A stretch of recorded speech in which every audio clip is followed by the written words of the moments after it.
ओम नमो भगवते वासुदेवाय नमः।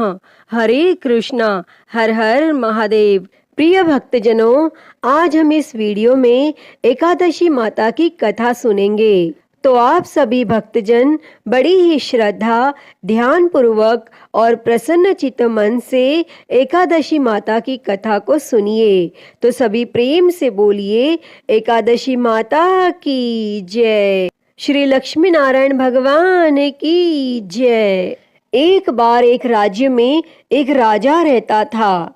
राजा बहुत ही बुद्धिमान और बलशाली था। राजा सदा ही अपनी प्रजा का बहुत अच्छे से ध्यान रखता था। प्रजा भी राजा को बहुत पसंद करती थी। राजा की 2 बेटियां थी। राजा अपनी दोनों बेटियों से बहुत प्रेम करता था। राजा की छोटी बेटी देखने में बहुत सुंदर और आकर्षित थी, और वहीं पर राजा की बड़ी बेटी छोटी बेटी के मुकाबले थोड़ी कम सुंदर थी। राजा की छोटी बेटी माता की पूजा किया करती थी, और सभी लोग राजा की छोटी बेटी से बहुत प्रेम करते थे और बहुत प्रशंसा किया करते थे। राजा भी अपनी छोटी बेटी को बड़ी बेटी से अधिक प्रेम करता था, जिसके कारण राजा की बड़ी बेटी को अपनी छोटी बहन से बहुत नफरत होने लगी थी। राजा की दोनों बेटियां जब बड़ी हो गईं, तब एक पड़ोस के राज्य में रहने वाले राजकुमार राजा की बड़ी बेटी के लिए रिश्ता लेकर आया। लेकिन जैसे ही उस राजकुमार की नजरें राजा की छोटी बेटी पर पड़ी, तो वह राजकुमार राजा की छोटी बेटी पर आकर्षित हो गया और छोटी बेटी से पहली नजर में प्रेम करने लगा।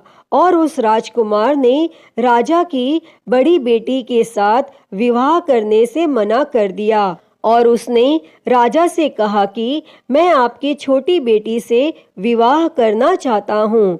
और यह सब देखकर राजा की बड़ी बेटी अपनी छोटी बहन से बहुत क्रोधित हो गई, और राजा की बड़ी बेटी ने अपनी छोटी बहन को अपना सबसे बड़ा दुश्मन मान लिया। तब राजा की बड़ी बेटी ने अपनी छोटी बहन से बदला लेने का निर्णय किया, और राजा की बड़ी बेटी ने अपनी छोटी बहन को जान से मारने का उपाय सोचा। और उसने अपनी छोटी बहन को मारने के लिए सबसे पहले एक लड्डू में जहर मिलाकर अपनी छोटी बहन को दिया और उसको लड्डू खाने के लिए कहा। लेकिन लड्डू खाने के बाद भी छोटी बहन को कुछ भी नहीं हुआ। लेकिन फिर भी बड़ी बहन ने हार नहीं मानी, और जब उसकी छोटी बहन रात में कमरे में सो रही थी, तब उसने एक मटके में सांप रखकर उसके कमरे में छोड़ दिया। लेकिन सांप भी छोटी बहन का कुछ नहीं कर पाया। जिसके बाद बड़ी बहन ने छोटी बहन से कहा कि चलो हम लोग कुएं में से पानी भरकर लाते हैं। और वह अपनी छोटी बहन को पानी भरने के बहाने कुएं के पास ले गई, और उसने अपनी छोटी बहन को कुएं में धक्का दे दिया। लेकिन छोटी बहन को तब भी कुछ नहीं हुआ, क्योंकि हर बार ग्यारस माता उसकी रक्षा कर रही थी।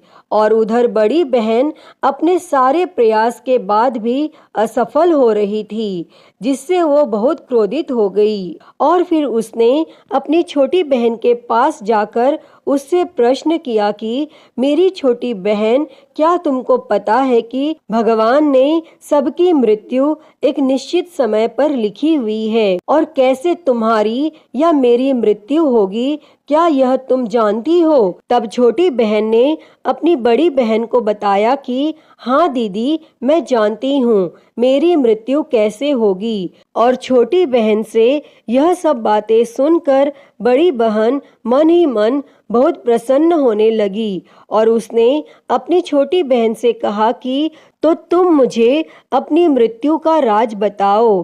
तब छोटी बहन ने अपनी बड़ी बहन से कहा कि मेरी मृत्यु तो एक तोते में है, जो तोते के गले में एक हार है, उससे मेरी मृत्यु होगी। जब कोई भी व्यक्ति तोते को मारकर उस हार को अपने गले में पहने, तो मैं मूर्छित हो जाऊंगी, और जैसे ही उस हार को अपने गले से उतारे तो मैं वापस से जीवित हो जाऊंगी। और फिर अपनी छोटी बहन की मृत्यु का राज जानकर बड़ी बहन बहुत खुश हुई और उसने अपनी छोटी बहन को मारने के लिए उसके पालतू तोते को ढूंढना शुरू कर दिया। और छोटी बहन को इस बात का आभास हो गया था कि कोई उसकी जान लेना चाहता है, जिसके लिए वह अपने पिताजी के पास गई और उसने अपने पिताजी से कहा कि पिताजी, मेरी मृत्यु के बाद आप मुझे मत जलाइएगा,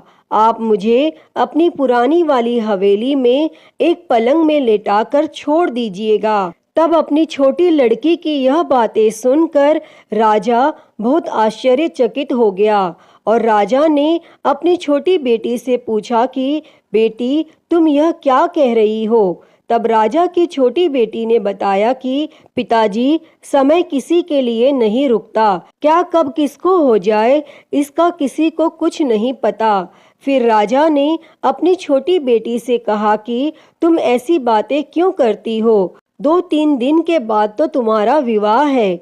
लेकिन छोटी बेटी ने अपने पिताजी को ऐसा करने पर मजबूर कर दिया और उनसे वचन ले लिया और राजा ने भी अपनी छोटी बेटी की बात स्वीकार कर ली। और 2-3 दिनों के बाद जब शादी का समय आया तब राजकुमार बारात लेकर राजा के घर आया और राजकुमार और राजा की छोटी बेटी का विवाह शुरू हो गया। और जैसे ही राजा की छोटी बेटी राजकुमार के साथ फेरे लेने लगी तो उसकी बड़ी बहन अपनी छोटी बहन के कमरे में जाकर उसके तोते को पकड़ लेती है और उसको जान से मार देती है और तोते के गले में जो हार था उसको अपने गले में धारण कर लेती है। और जैसे ही बड़ी बहन उस हार को अपने गले में धारण करती है तो उधर छोटी बहन 3.5 ही फेरे ले पाती है और वहीं पर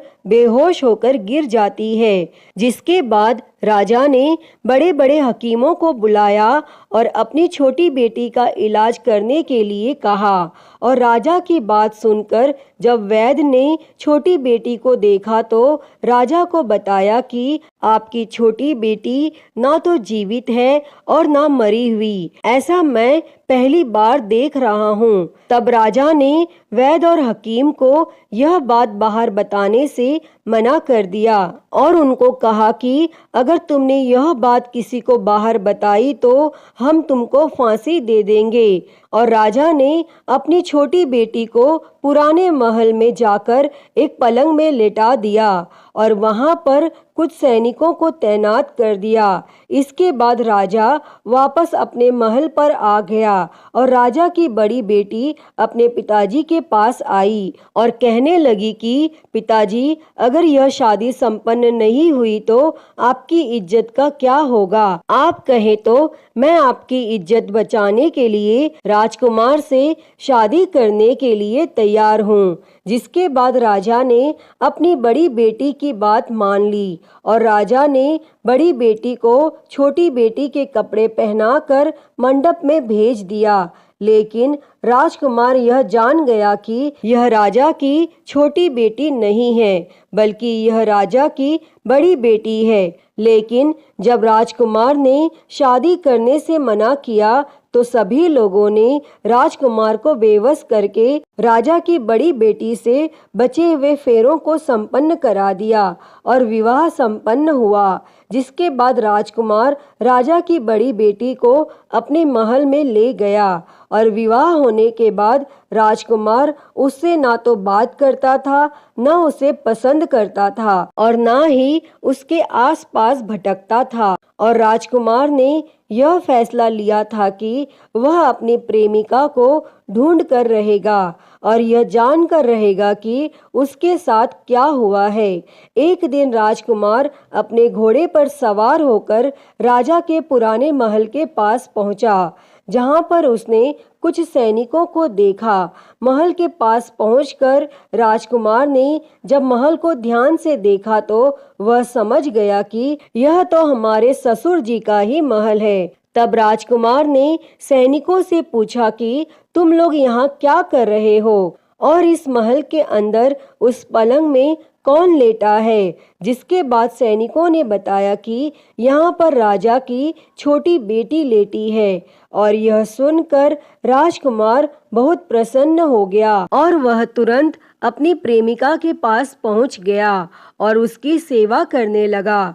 जैसे ही रात हुई तो राजा की छोटी बेटी उठकर खड़ी हो गई और राजकुमार यह देखकर बहुत खुश हो गया और उसने अपनी प्रेमिका से पूछा कि तुम यहाँ क्या कर रही हो, तुम मेरे साथ मेरे घर चलो। तब राजा की छोटी बेटी ने राजकुमार को सारी बातें बता दी कि मेरी जान एक तोते में बसती थी और मैंने यह बात सिर्फ अपनी बड़ी बहन को बताई थी और मुझे पता है कि उसने ही मुझे मारने का प्रयास किया है। उसके पास एक हार है जिसको वह सुबह पहन लेती है और रात को उतार देती है। जब तक वह हार को पहन कर रखती है तब तक मैं मूर्छित रहती हूँ और जैसे ही वो हार को उतार देती है तो मैं जीवित हो जाती हूँ और जब तक मेरी बड़ी बहन के पास वो हार रहेगा तब तक मैं ऐसे ही जीवित और मूर्छित होती रहूंगी। अगर मेरी बड़ी बहन के पास जो हार है वो मेरे हाथ लग जाए तो मैं हमेशा के लिए जीवित हो जाऊंगी। तब राजकुमार यह सब बातें सुनकर राजा की छोटी बेटी के पास रहने का निर्णय ले लेता है और उसने अपने बचे हुए सारे फेरे उस पलंग में लेटी हुई राजा की छोटी बेटी के साथ ले लिए और अपना विवाह पूर्ण कर लिया और वहीं पर वह रहने लगा। और देखते ही देखते कुछ समय में राजा की छोटी बेटी और राजकुमार की पत्नी गर्भवती हो गई और एक दिन राजकुमार को किसी काम से बाहर जाना पड़ा। तब छोटी बहन के पेट में बहुत तेज से दर्द होने लगा, जिसके बाद उसने माता का आह्वान किया। जिसके बाद वहां माता प्रकट हुई और उन्होंने अपने भक्त के दर्द को दूर किया और एक पुत्र की प्राप्ति करवाई। तब वहीं पर अचानक से राजकुमार भी आ गया। राजकुमार ने ग्यारस माता को देखा तो वह आश्चर्यचकित हो गया और उसने तुरंत ग्यारस माता को प्रणाम किया और ग्यारस माता ने राजकुमार से कहा, जब तुम्हारा पुत्र 5 वर्ष का हो जाए तो तुम आकर अपनी पत्नी का हार इसके गले में डाल देना। और देखते ही देखते राजकुमार और राजा की छोटी बेटी का पुत्र 5 वर्ष का हो जाता है। तो राजकुमार अपने बेटे से कहता है कि बेटा, मैं कुछ काम से बाहर जा रहा हूँ, तुम अपनी माता का ध्यान रखना। और वह वहाँ से चला जाता है और राजकुमार को बाहर निकलता हुआ बड़ी बहन के सैनिक देख लेते हैं और बड़ी बहन को जाकर सारी बातें बता देते हैं। जिसके बाद बड़ी बहन अपनी छोटी बहन के पुत्र को वहाँ से उठवा लेती है और उसको मरवा देती है। छोटी बेटी के पुत्र के 2 टुकड़े करवा देती है।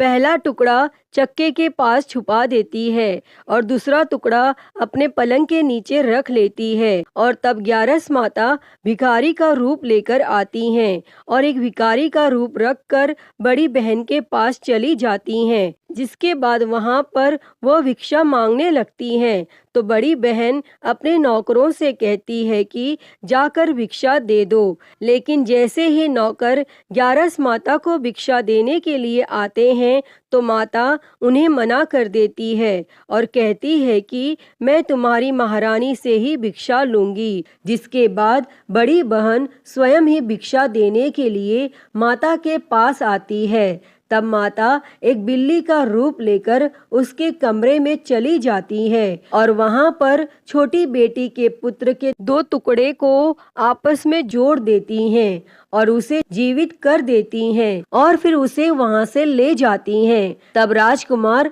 अपने बेटे को लेकर अपनी पत्नी के पास जाता है और उसे कहता है कि तुम इसका ध्यान रखना, अगर तुम इस बच्चे का अच्छे से ध्यान रखोगी तो मैं तुमसे बात करूंगा। और एक दिन राजकुमार अपने बेटे से कहता है कि तुम अपनी माता से उनके गले का हार मांग लो। तो अपने पिता की बात मानकर राजकुमार का बेटा अपनी माता जी के पास जाता है और कहता है कि माता, मुझे तुम्हारा हार चाहिए। और यह सुनकर पहले तो बड़ी बहन बहुत क्रोधित होती है, पर उसको यह याद आता है कि राजकुमार ने कहा था कि अगर मैं इस बच्चे का ध्यान अच्छे से रखूंगी तो वह मुझसे बात करेंगे, जिसके कारण वह हार उस बच्चे को दे देती है और वह तुरंत हार को ले जाकर अपने पिताजी को दे देता है। और तभी राजकुमार अपने बेटे को लेकर वहां से जाने लगता है और अपनी पत्नी से कहता है कि तुम हमारे लिए खाना बनाकर रखना, मैं शाम को आकर तुम्हारे साथ खाना खाऊंगा। और वह अपने बेटे को लेकर वहां से चला जाता है और उसके बाद वह राजा के पास जाता है और उनको सारी बातें बता देता है। तब राजा अपनी बड़ी बेटी की यह करतूत सुनकर बहुत क्रोधित होते हैं और अपनी परवरिश पर ही दोष देने लगते हैं। राजकुमार को अपनी छोटी बेटी के साथ रहने के लिए आदेश दे देते हैं और इस प्रकार ग्यारस माता की कृपा से राजकुमार और राजा की छोटी बेटी सुखपूर्वक रहने लगते हैं। अतः हे ग्यारस माता, इस कथा को कहते, सुनते और हुंकारा भरते सब पर अपनी कृपा करना, सभी के जीवन से दुखों को दूर कर सभी के जीवन में सुख और समृद्धि देना। तो सभी प्रेम से बोलिए एकादशी माता की जय, श्री लक्ष्मी नारायण भगवान की जय, श्री उमापति महादेव की जय। प्रिय भक्तजनों, तो मैं उम्मीद करती हूँ कि आपको आज की यह कथा पसंद आई होगी और अगर वीडियो अच्छी लगी हो तो इसे लाइक करें, ज़्यादा से ज़्यादा शेयर करें और कमेंट बॉक्स में ग्यारस माता की जय लिखना ना भूलें और हरिहर भक्ति चैनल को सब्सक्राइब कर नोटिफिकेशन बेल को ज़रूर ऑन कर लें। हर हर महादेव। धन्यवाद।